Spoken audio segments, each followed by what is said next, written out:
はい、皆さんこんにちは。2026年初めてのポッドキャストになります。1週間以上お休みしてたのかな。年末年始に撮ろうかなとは思ってたんですけど、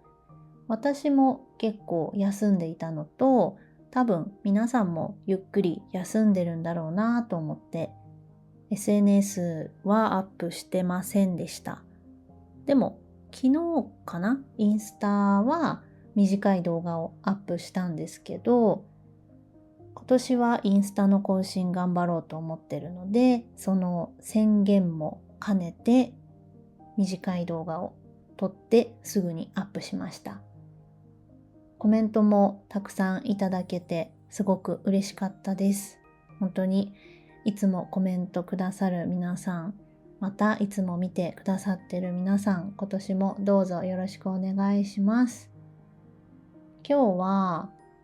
2026年になったので、その目標だったりとか、今年はどういう年にしよう、どういう年になるかっていうのをお話ししていこうかなと思います。ポッドキャストに関してやっぱり改めてもう少し分かりやすく話したいなと思ってます。話し上手な人って小学生にも分かるように話すっていう風に言われてるんだけど、私のポッドキャストの場合は特にそういう風にしなきゃいけないなと思って、一番最初の方は分かりやすく話すっていうのを心がけていたんだけど、後半になるにつれてもうそのまんまのリリじゃなくてもうリホになってたんで、私リホって言うんですけど、やっぱりね、リリージャパニーズのリリとしてちゃんとお話ししていきたいなと思ってますが、たまに素の私になるんで、そういう時もよろしくお願いします。で、2026年の目標をここでバーって言うつもりはないんですけど、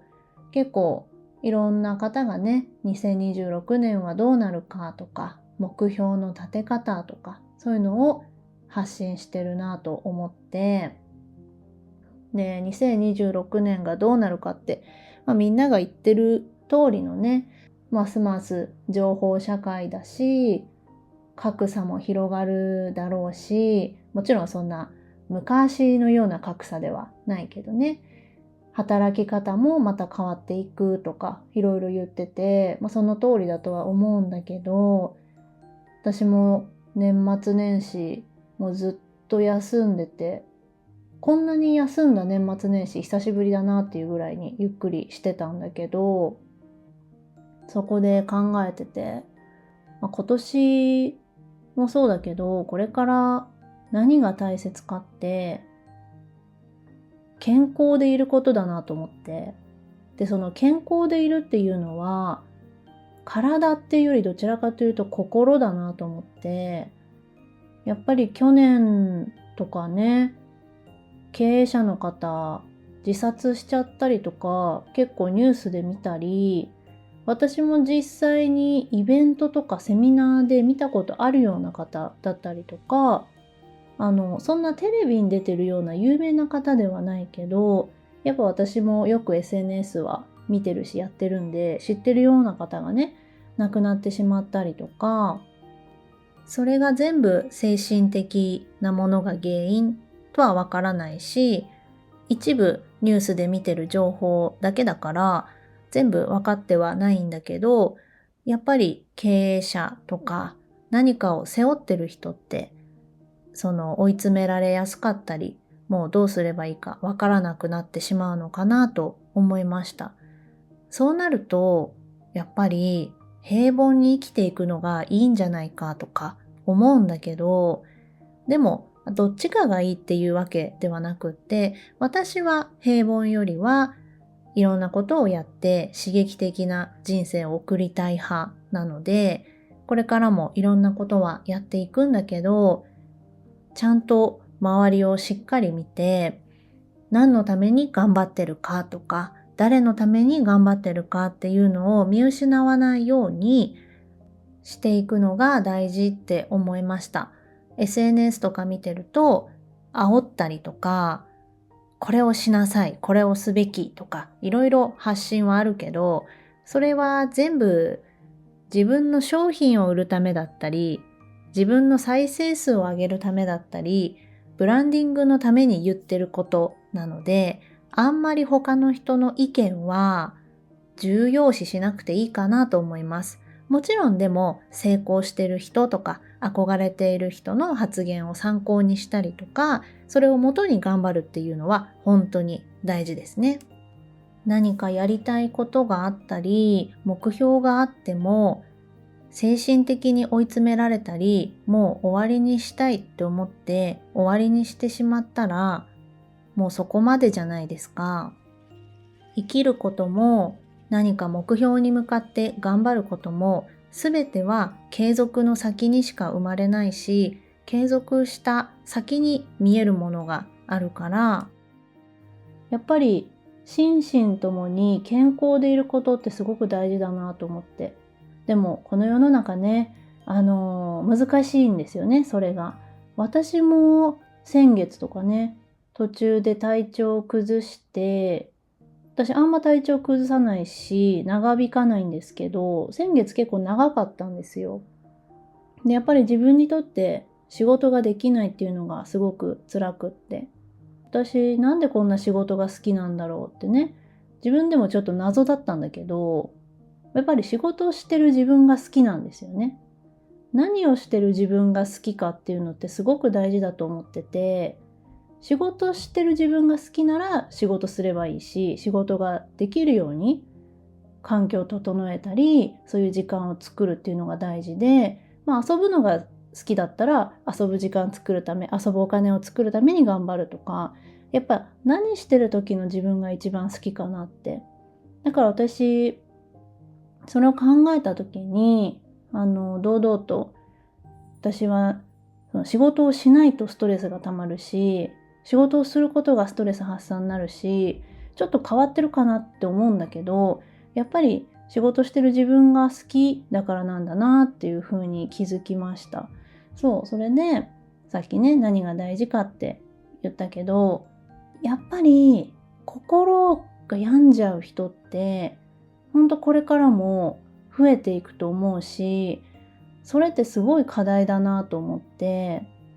それはその人それぞれ事情とか状況違うから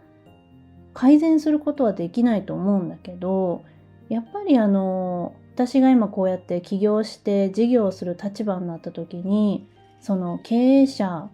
の自殺率の高さとか、そういうのを聞くとね、自分にとって一番大事なのってお金をたくさん稼ぐこと、仕事をたくさんすることではないなっていうふうに思って、そこがやっぱり見えなくなって、で大切なものが見えなくなって見失っちゃって、もう後戻りできなくなっちゃってとか、私の周りの経営者さんでもね、やっぱり精神的に病んでる方とかもいるし、やっぱり心のね健康もそうだけど体もそうですよね。病気になっちゃったらもちろん仕方ないんだけど、しっかり健康診断でチェックするとか、日頃の生活習慣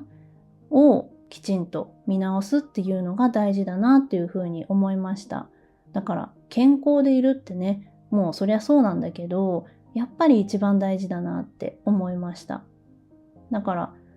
これからどんな時代になろうと、AI の時代になろうと、情報社会がどんどん進んでいこうと、大事なのって人間がね、幸せに生きて、便利に生きていくっていうことを突き詰めていくのが大事だなと思うから、そこは私自身も見失わないようにいかなきゃなと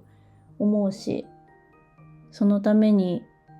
よく寝てよく食べて運動をしっかりしていって、あとは仕事をすることがストレス発散なんで、これからも仕事を続けられるようにしていきたいなと思いました。それがやっぱり今年の目標がどうとか、それ以前のね、そこが大事だなっていうふうに思って、今年の目標はもちろんいろいろ考えてはいるけど、自分のね情報発信の方をもっと力を入れていくっていうのも考えて、いろいろねノートに書いたりしていましたが、自分のやりたいこととか叶えたいことっていうのは何回も聞いたことあると思うんだけど、やっぱり書き出して口に出して言うっていうのが本当に大事だなと思います。で、その理想が叶ってる自分を演じるっていうのも大事だなと思って、例えばフリーランスで独立して月100万稼いでる自分になったつもりで振る舞っていく。そうすると、そうなっていく。環境も周りもそうなっていくっていうふうに思います。だから長期的に考えていって、将来自分はどうなりたいか、10年後、20年後、30年後どうしてたいかっていうのをずっと未来ばっかり見てるとしんどいんだけど、だって未来ってどうなるかわかんないしね。でもだからといって将来のこと考えずに今目の前のことだけを見てるっていうのは、本当ますますこれから時代が急速に変わっていくっていう中で、本当にそれでいいのかなっていうふうには思います。私も結構ね将来のこと考えてるけど、たまにやっぱりわけわかんなくなるんですよ。もう本当このままこの自分の理想をずっと追ってて大丈夫かなとか、疲れたなとか、そういう時はもういいんですよ。目の前のことをやれば。だから自分がバランスよく頑張っていくために、長期的に見て疲れたらじゃあ短期的に考えて、でまだいけるなって思ったらまた将来のことを考えてっていう風にやって、本当にもう一番大事なのは最初に言った心身ともの健康なんで、自分の心に正直にね、やりたいことをやる、やりたくないことはやらないっていう風にやっていくのがいいと思います。やりたくないことを我慢してやるっていう時代ではないなと思ってて、昔だったらね、我慢してやりましょうとか、仕事はきつくても頑張ろうとか、ね、きつい労働環境があってもそういうもんだよとか、そういうふうに言われてたかもしれないんだけど、今ってそうじゃなくって、きつい労働環境、おかしな労働環境があったら明らかにおかしいのは会社なんですよね。今って本当に国の制度とかそういうのもね見直されて、本当に働きやすくなってると思います、昔よりは。だからいわゆるブラック企業っていうのも少なくなっていって、残業時間だったりとか有給は取得しなきゃいけないとか、男性でも育児休暇を取れるとか、そういう風に、ね、なっていってるけど、未だにそういうのが認められてない会社っていうのは会社がおかしい。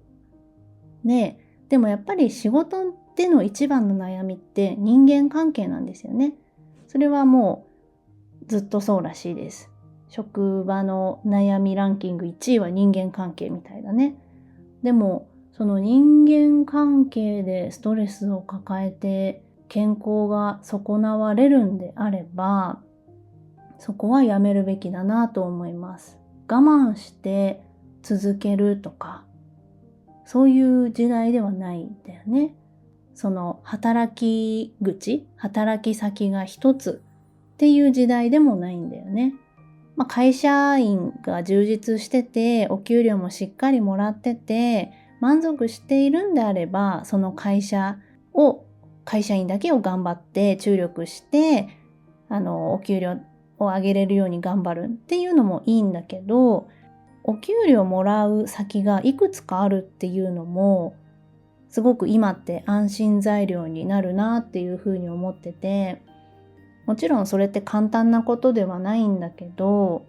頑張ればできる。私もここ 2,3 年本当に頑張ったなと思ってて、でも振り返ると本当に良かったなと思ってます。何か挑戦し始めた時は大変だった。本当にストレスもたまるし、もう嫌だってなる時もあったけど、結局乗り越えられるんで、私もいろんなこと挑戦するタイプだから、挑戦して失敗して挑戦して失敗しての繰り返しで、今も安定してるとは決して言えないんだけどね。まだ不安もあるんだけど、でもやっぱり私はこの自由な働き方が向いてたなっていうふうに、これまでいろいろ頑張ってきてよかったなっていうふうに思いました。そういう感じでね、皆さんそれぞれやりたいこととか目標とか見つけながらでいいと思うので、でも何か今の自分を変えたいとかそう思っているんであれば、たくさん行動をしてインプット、勉強も大事だけど、それを実際にアウトプットする、やるっていう量をそれ以上に多くすることが大事だなと思います。私も今年は去年よりアウトプットできたらなと思ってます。はい。それじゃあ今日はここら辺で終わりにしたいと思います。実は明日からまた家のリフォーム工事が再開するので、ちょっとうるさいかなと思うから、ポッドキャストどれぐらい撮れるかわからないんだけど、何か喋りたいことができたらまた喋りたいと思います。はい。それでは最後まで聞いてくれてありがとうございました。バイバーイ。